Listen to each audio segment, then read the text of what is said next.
I think I would very strongly support the recommendation for more joint and, let's say, truly international doctorates, because I think that's the way to go if you really want to see to it that people can also live and work in an environment that enables them to be competitive on a global level with respect to their publications and so on and so forth. But what also matters in that respect is, of course, a change in mentality with respect to the approach of topics. So problem choice in research is crucial, and to get that across as something which is not saying you have to do away with basic research, but let's say the kind of questions you tackle may still require and should require a lot of basic research, but let's say you shouldn't do away with the problems at hand in the respective region. So to combine the two is really, let's say, the challenge ahead. As far as the humanities are concerned, being a philosopher and political scientist myself, I can always say the role of social scientists and people with a background in the humanities is not to reduce complexity. But I could almost quote a famous philosopher who said, "I'm a philosopher, I have a problem for every solution." Thank you. Yes, that we're seeing differentiation, and of course it's human nature to want to be in the best group or to be perceived to be in this, but it's value in difference that is going to come. And students are very good about this. If they see that they want to pursue training and research in a particular field, it's not necessarily going to be Cambridge or Harvard that they're looking at. They're looking at expertise and excellence, and it's like a sort of a natural self-selection.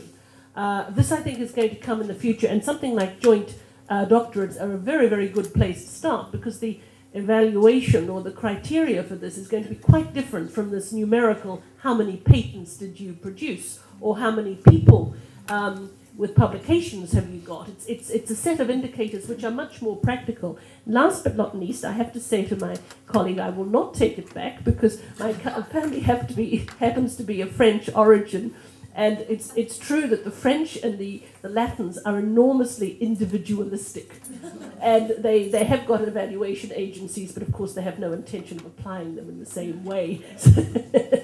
But I think that it's a question of what is done with evaluation. I think you hit the nail on the head, that if you learn from it and move forward, if it's used as a political instrument to cut and choose and so forth, which it can, there is very, very interesting cases of that.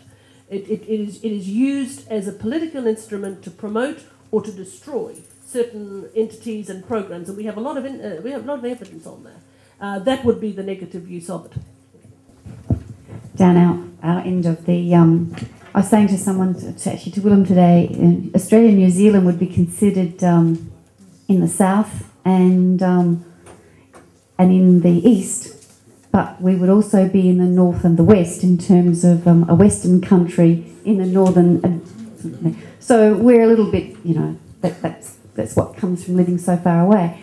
But in New Zealand, and speaking on behalf of New Zealand, which I shouldn't do, but however, they brought in a new immigration policy, not an immigration policy, but a policy related to doctoral candidates a couple of years ago. They were losing a lot of people from the country. It's a small country to start with, of about 3 million.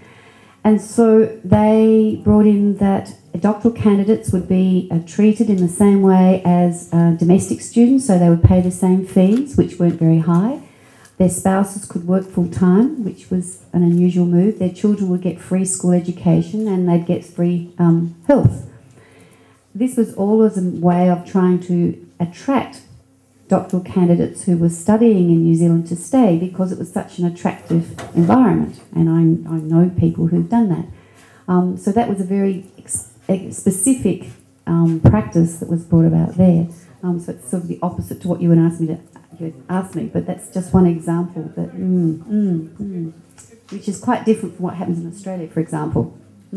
Just to follow on, it's an attractive incentive, but there's no guarantee that they'll stay afterwards. That's the thing. And we're talking about a specific example. We have 42% of the doctors in the country now who are non-New Zealand born, and when they come, they're asked to work in rural areas, and this exact same thing is happening in parts of Europe.